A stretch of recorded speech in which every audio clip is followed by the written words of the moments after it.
All right, everyone. I'm sorry we're late, but welcome to the TLP meeting this morning. And our guest is going to be Philip Van Cleave, president of the Virginia Citizens Defense League. We all know him as a great advocate for gun rights in our state. Let's start with an invocation from Kenny Golden. Those of you who wish to can rise.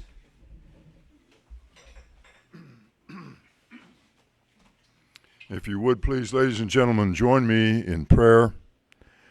Our dearest Heavenly Father, we come to you today with thanksgiving for the beautiful day that you've given us here in Virginia Beach in the state of Virginia.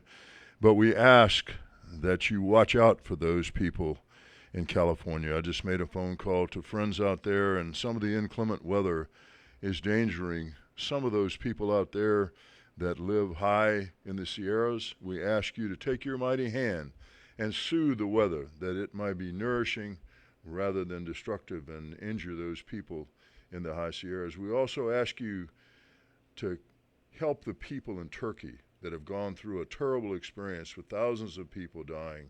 We ask you to comfort them and help the workers as they try to put parts of that country back together.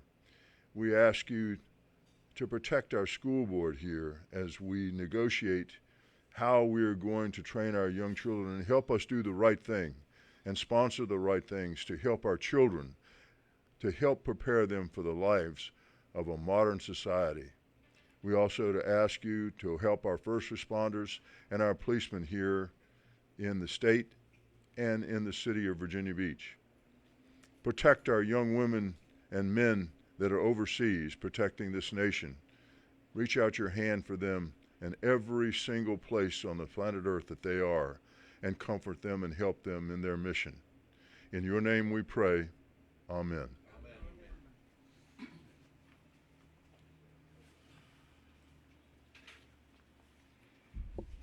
Shall we do the Pledge of Allegiance? Sure. Okay, very good. Please join me in the Pledge of Allegiance. I pledge allegiance to the flag of the United States of America and to the republic for which it stands, one nation, under God, indivisible, with liberty and justice for all.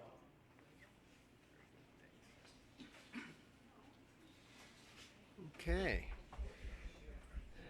Now we have a reading of the Medal of Honor recipient, U.S. Army Major John J. Duffy. And Nanette, are you going to be doing that for us? Very good, thank you. You have it in front of you. Very good. Thank you.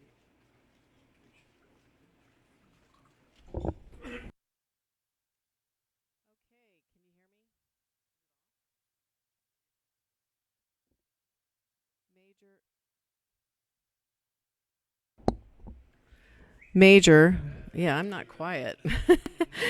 Major John J. Duffy distinguished himself by acts of gallantry and intrepidity above and beyond the call of duty while serving as a senior advisor to the 11th Airborne Battalion, 2nd Brigade, Airborne Division, Army of the Republic of Vietnam, in the Republic of Vietnam, during the period of 14 to 15 April 1972.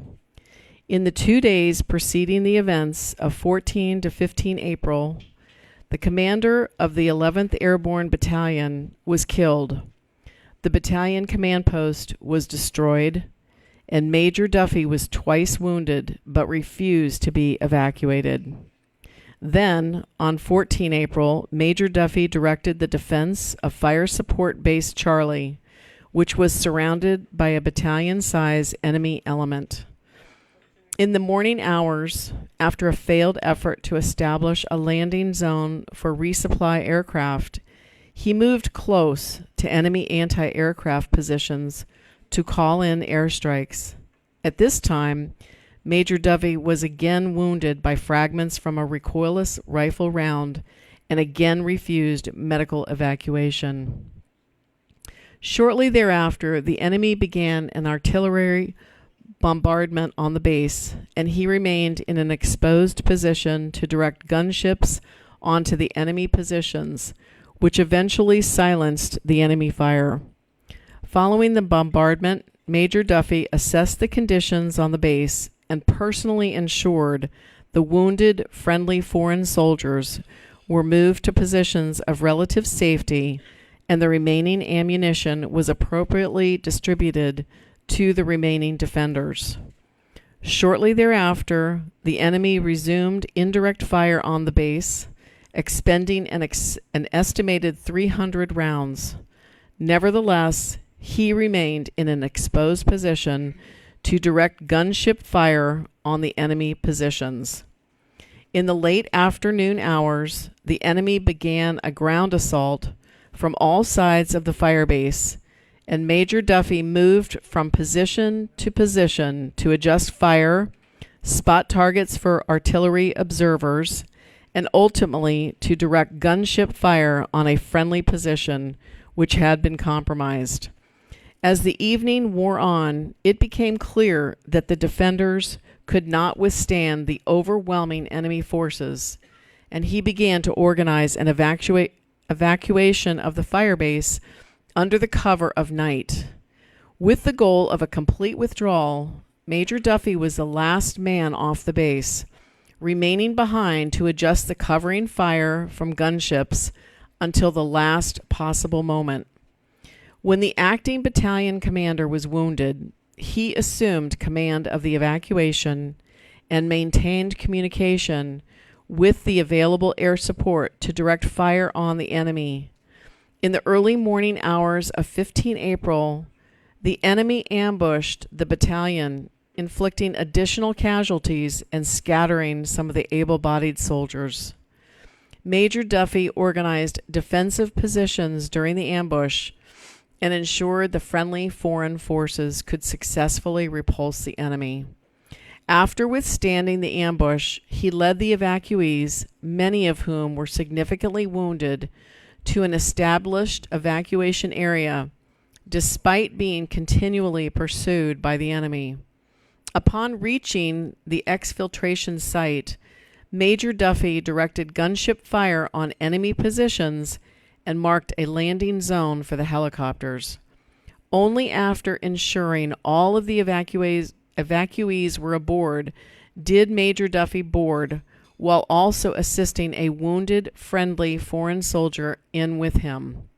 Once on board, he administered aid to a helicopter door gunner who had been wounded during the evacuation. Major Duffy's extraordinary heroism and selflessness above and beyond the call of duty were in keeping with the highest traditions of military service and reflect great credit upon himself, his unit, and the United States Army. Wow. Amazing. Thank you.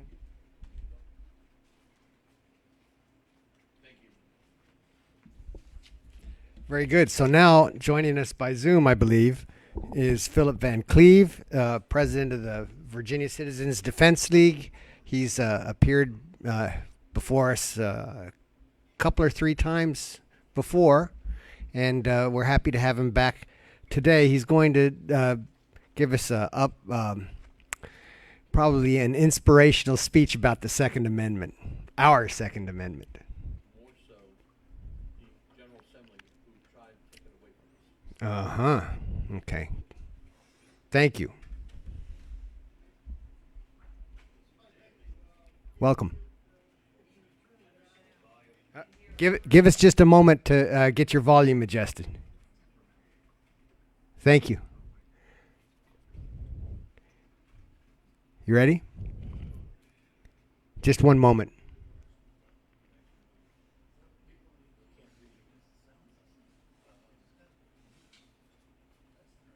Try now, Phil.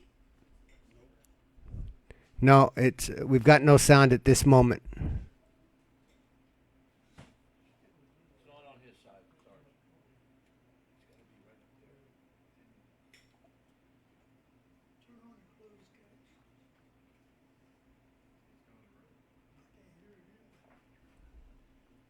Try now, Phil. What about phone audio? Can you do that?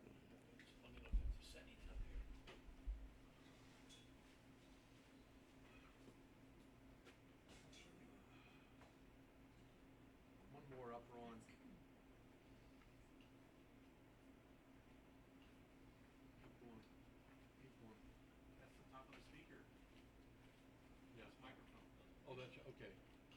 Come down, come down, come down. Test.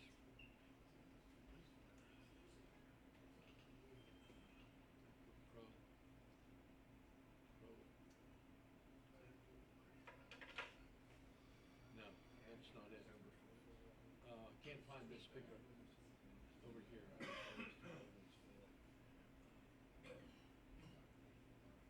System Pro. Do we need to go through that Pro system over here?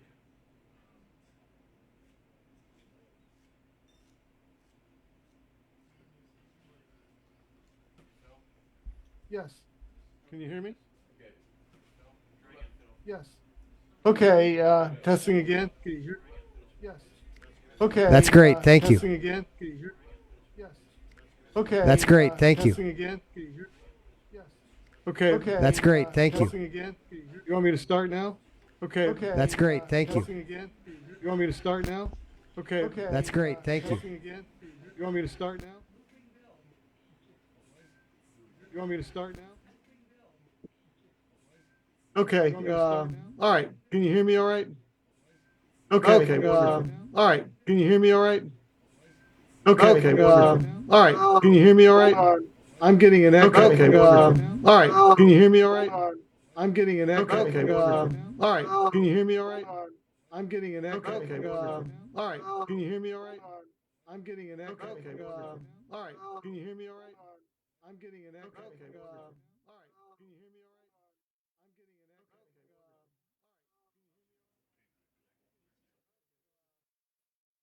You may have stopped it.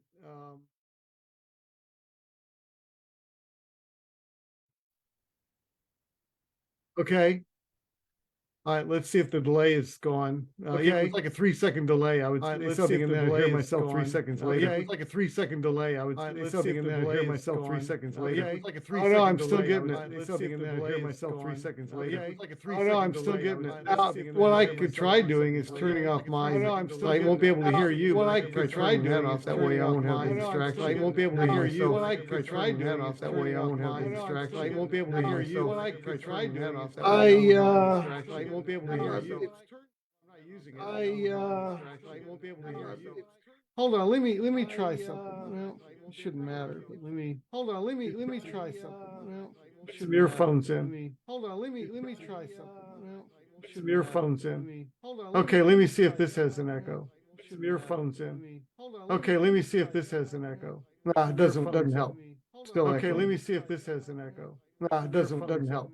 Still okay, let me see if this has an echo. Nah, it doesn't if you don't have an echo on your end, I could just turn my speakers off. If you don't have an echo on your end, I could just turn my speakers off. If you don't have an echo on your end, I could just turn my speakers off. If you don't have an echo on your end, I could just turn my speakers off. If you don't have an echo on your end, I could just turn my speakers off. If you don't have an echo on your end, I could just turn my speakers off.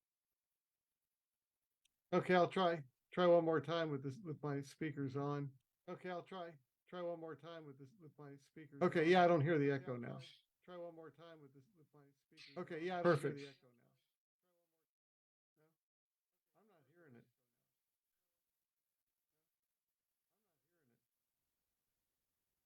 it. Okay, testing. No, no echo. Okay, testing. No, no echo. Okay, testing. Oh no, huh. No, no echo. Okay, testing. Oh no, huh. Yeah, it's feeding back through something. Okay, testing. Oh no, huh. Yeah, it's feeding back through something. Okay, testing. Oh no, huh. Yeah, it's plugged in, but it's not. I'm not using it.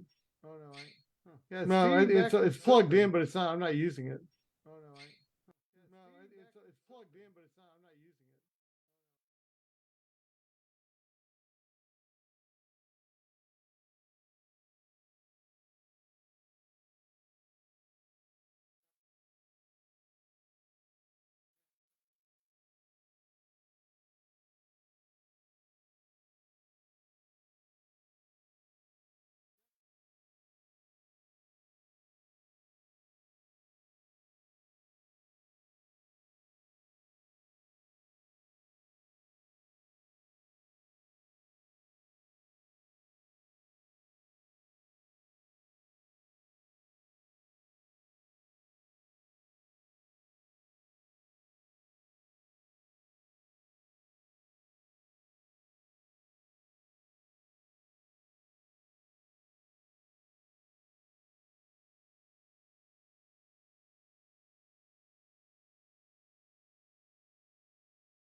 with the top-level requirements and demographics that designs had to meet.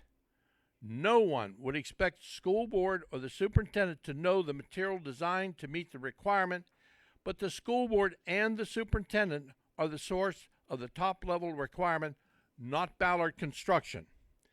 In fact, affordability is a requirement, and the total capital outlay maximum and an annual total utilities and maintenance cost maximum escalated for the out years should be provided to Ballard Construction. No design is unconstrained. The affordability cost setting should be done independent of Ballard and based on what the larger CIP, Capital Improvement Project, can competitively allocate. At the school board meeting, neither the superintendent nor his staff could answer the most fundamental questions to define the top-level requirements driving each of the three schools. Nor could he or his staff explain how the PPEA was going to save money or how much. They could not even address basic student-validated demographics. When you watched the school board meeting, the hardest questions came from school board member Kathleen Brown. The refrain from most and Spence was that when City Council concurs with the interim PPEA and obligate the $15.4 million they already have to Ballard, Ballard can tell the school board their requirement. This is the same thing Council has heard since last August over and over.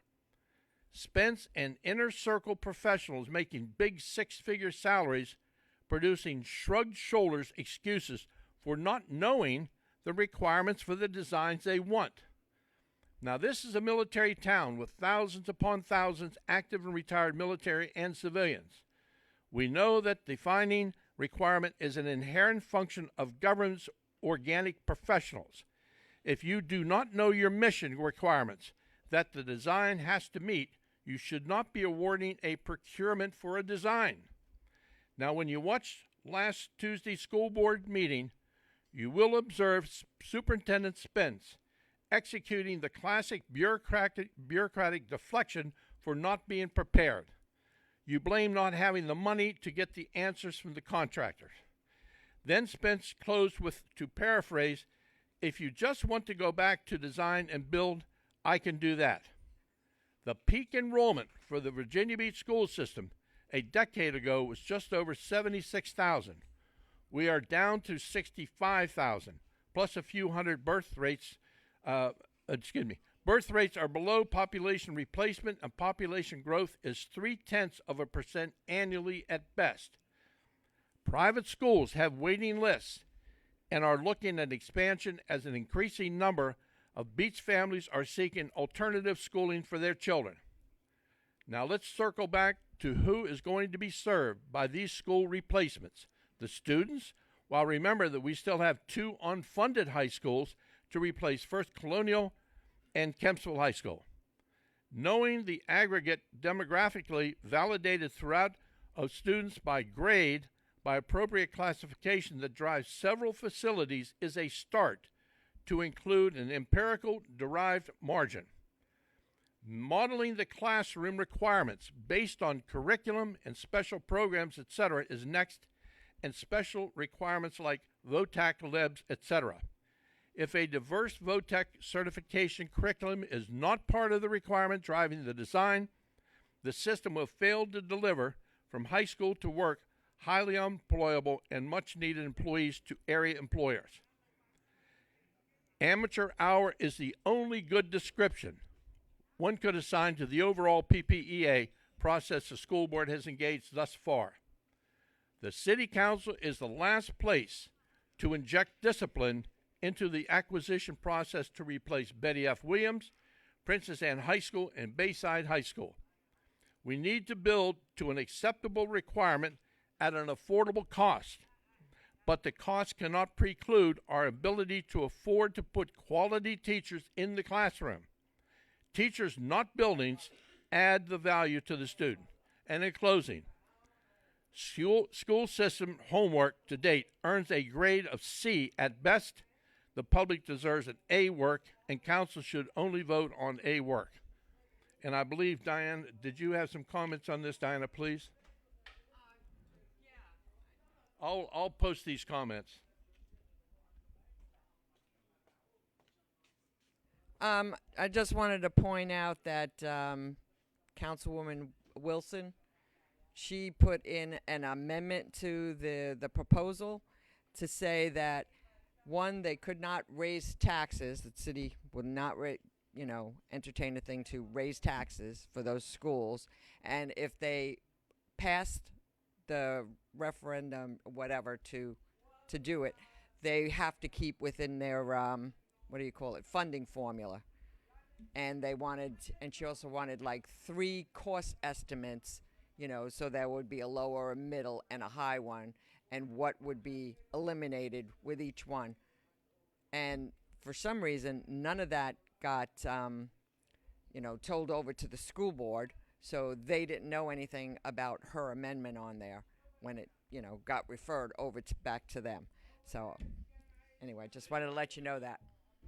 During that same council meeting, Josh Schulman, who's brand new on city council, said that these estimates, because they were complaining about how gigantic these schools were. Oh, yeah, they are. Said, well, I have faith that this city's going to start growing again. We're going to have to fill these schools with more students. All of our information goes back to 1999 for every single year. Since 1999, it's been a decline on student population. Yeah. So we don't know where he's getting all this information from. He must be some whiz kid or something. So I'm hoping everybody listens to this. Yeah. This email. This Facebook Live right now. We'll ask him. Where are you coming up with these numbers of all this growth and all these edifices you're putting out there? Is it because maybe you have something going on with Steve Ballard? We have political connections or something? Yeah, well, we spoke at both meetings, and we pointed out the declining population and the high cost of the schools, and the fact that you're paying all this money for 30% of the cost estimates for a school, right? It's like $15 million for 30% of the cost, right? And what are you going to do? Design a building, you throw these away, you never use them for another building or anything? I mean, how many buildings have we built? You just can't use a design you already have to get, another one built or get an estimate. It absolutely makes no sense, right? And what was brought out at the school board meeting when I was there, they had the the proprietary information from Ballard, right? But it was also in the informal session that he can go up even $300 million more on a top level. So up to like $715 million for those schools instead of what is now like $400 and something million, which is still outrageous. And just for the people watching, let them know that these are sole sourced. There's no competitive bids on this at all. No. Yes. I can hear her. No, but the audience.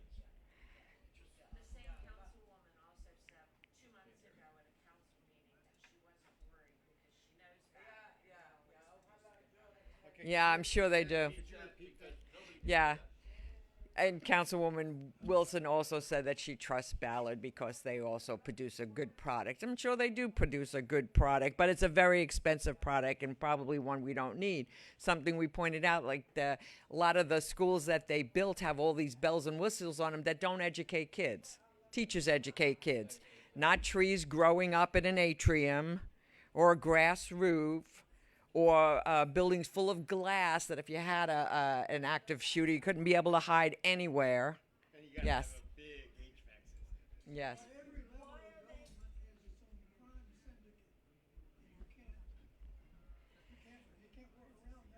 No, for some reason, the city government thinks that we're in the business of keeping developers employed with taxpayer money.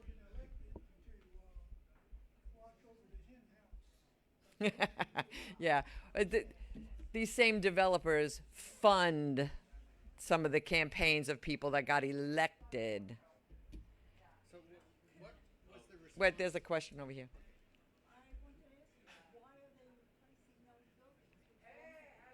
I asked the same question. Can't they be refurbished? Does anybody look into them? I mean, are we not taking care of these buildings? I mean, if they just need air conditioning, can't you do that? I got no answer. Were any of them safety concerns? I don't know. Nobody said that they were safe. You know, if we've let these buildings deteriorate to this point that you have to replace them, I mean, shame on us. And was there any addressing the idea of reusing previous construction? Yes, I didn't bring it up there, but that was a question that I texted to them because I forgot to say that, you know, can we not recycle some of the material? You know, would not save us money. Yeah, especially the designs. You know, but they're saying, oh, well, it couldn't be used for this one because that one is in a flood zone. Well, can't you just add the flood zone thing?